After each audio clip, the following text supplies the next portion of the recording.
চোখ খুঁজে কিন্তু বলার কোনো ভাষা নেই। সত্যি কথা বলতে কি অসাধারণ, এক কথা অসাধারণ। খুবই ভালো লাগছে, কারণ আমাদের সচরাচর কোনো শিল্পীদের খোঁজ খবর আমাদের নেওয়া হয় না।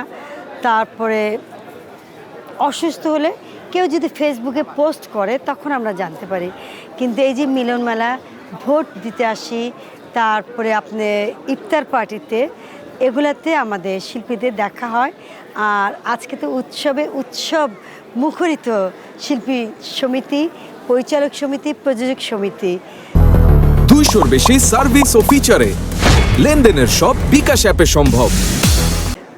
কেউ কারোর চেয়ে কম না, খুব সুন্দরভাবে এক একটা জায়গায় খাওয়ার আইটেম করেছে। যেমন সকালবেলা আমাদের শিল্পী সমিতি থেকে দিয়েছে কদমা, বাতাসা, মুড়ি, তারপরে ওটাকে কী যেন বলে, মুরলি। এই যে একটা বাংলার ঐতিহ্য।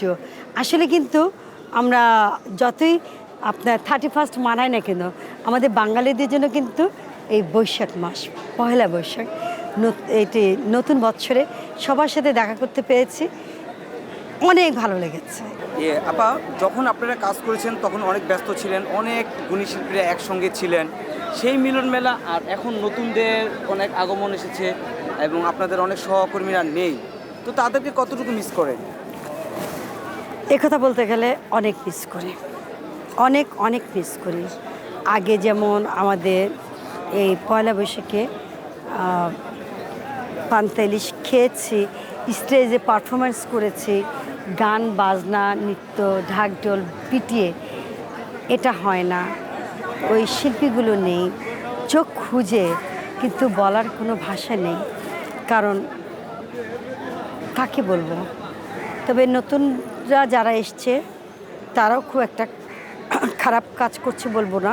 এখানে যেমন অ্যাক্টিভ আছে আমাদের চুন্নু ভাই, আরমান ভাই, তারপরে আমাদের রুমানা ইসলাম মুক্তি, আনোয়ারা ম্যাডামের মেয়ে, সে যথেষ্ট পরিশ্রম করছে শিল্পী সমিতিটাকে এগিয়ে নেওয়ার জন্য।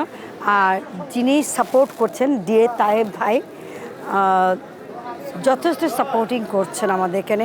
মিশা সওদাগর বাংলাদেশে আসলে প্রতিটি অনুষ্ঠানে থাকে, আর এছাড়া আমেরিকায় আছে। এই তো, আর দীপজল ভাই অসুস্থ আছেন, যার জন্য উনি আসেন না।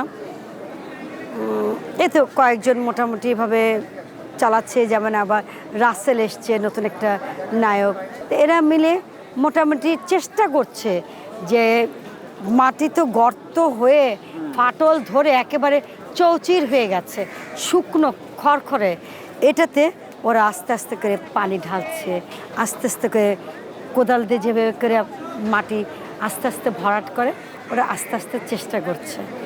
যারা হারিয়ে গেছে তাদের প্রতি গভীর শ্রদ্ধা থাকলো, আর যারা নতুন করছে, নতুন কাজ করছে, এগিয়ে নিয়ে যাচ্ছে আমাদের শিল্পী সমিতিকে, আলহামদুলিল্লাহ, তাদের প্রতি অভিনন্দন, শুভেচ্ছা ও শুভকামনা থাকলো।